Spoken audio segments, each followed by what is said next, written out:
Wanaume wengi sasa hivi wamekuwa wakipitia changamoto ya upungufu wa nguvu za kiume, yaani maumbile yao yamekuwa yanasimama kwa ulegevu au yanashindwa kabisa kuweza kusimama, lakini hawafahamu vyanzo ama chanzo ambacho kinapelekea maumbile kusimama kwa ulegevu. Kuna sababu mbili ambazo zinapelekea maumbile hayo kusimama kwa ulegevu. Sababu ya kwanza ni upungufu ama ni udhaifu wa homoni ya testosterone mwilini. Wanaume huwa wana homoni, lakini homoni kubwa ya kiume huwa ni homoni ya testosterone mwilini.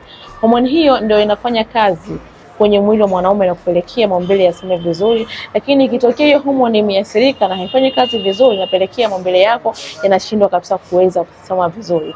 Na sababu ambayo inapelekea homoni hiyo kushuka au kuwa dhaifu ni ulaji mbovu wa vyakula, lakini pia kupata usingizi wa kutosha na kufanya kazi kwa muda mrefu pasipo kupumzika, inapelekea ile homoni inashuka mwilini.